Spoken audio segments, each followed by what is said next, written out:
Daniel Gallegos, MuleRiderAthletics.com, here with head baseball coach Steve Browning.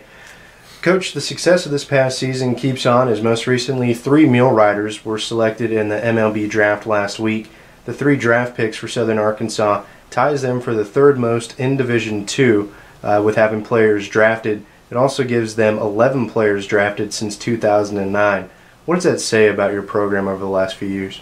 Well, fortunate. We've been blessed to bring in good ball players, and I think it says a lot about the respect that that the scouts that major league organizations have for our program. They feel like they can come in here on a year-in year-out basis and see good competition, and I think it speaks volume for our program. I think it speaks volume for our conference and also Division II baseball. Sometimes people get caught up thinking you have to go Division I to get a chance to play pro ball, and like we tell our recruits, it's about timing, about being in front of the right person at the right time, but it's also I think our program's showing that you can come here and that we're going to play in front of scouts. You're going to play good competition, which puts you in front of scouts. You're going to have a chance to play deep into postseason, which gives you, a better chance of being seen. And then, like I said, we've been fortunate that some guys have, gotten good ball players in here and they've had a chance to go to the next level. Right-hander James Bond was the first Mulerider drafted this year. He was taken by the Los Angeles Dodgers in the 21st round.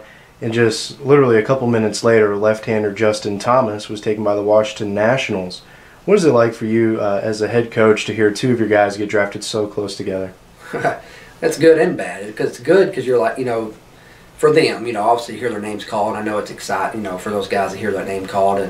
And if you got recruits or people paying attention to it also, all of a sudden you hear Southern Arkansas, then right again you hear Southern Arkansas. So obviously the more times you can hear it, and especially back-to-back like that, it kind of gives our program some recognition. But the bad side of it is you're excited and you're trying to call or do whatever and tell them congratulations, and while you're doing that, you hear another name called. So, but it's neat, like I said, just because just to hear those guys' names called, because that's their goals. And the way we work here is we just take our players' goals, and that kind of becomes our goals as coaches, and so it's kind of it's a reward for everybody involved.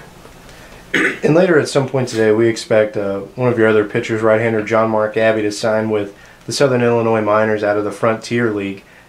Abbey's signing will give the Muleriders quite a representation with the Miners, as former SAU standouts Cannon Lester and Hayden Simpson, along with the Miners' pitching coach Brad Hall, are on this year's roster. How significant is it to have that kind of a connection with other pro baseball organizations for players who might not be taken in the draft but still have a chance to play professional baseball? Well, it's huge, because it's still, it's still some level of professional baseball. I mean, these guys are getting an opportunity to keep farther in their career and get paid to do it, and hopefully get a chance to get picked up by an affiliated team. The Frontier League is one of the most respectable leagues as far as independent baseball. Again, like you said, you got Cannon up there doing well. I mean, was the MVP of their championship series last year, and then you got Hayden Simpson up there now, and which obviously was a former first-round draft pick, and of course Cannon signed with the Giants out of here. So you got 2 guys with professional experience. Brad Hall, the pitching coach, who played here, also. I mean, so yeah, it's great for John to get that opportunity, because I still think he's got some years left in the tank. I mean, he was a great pitcher for us, stand out here, and and hopefully he'll go up there and do well, and maybe get a chance past that to further his baseball career a little more.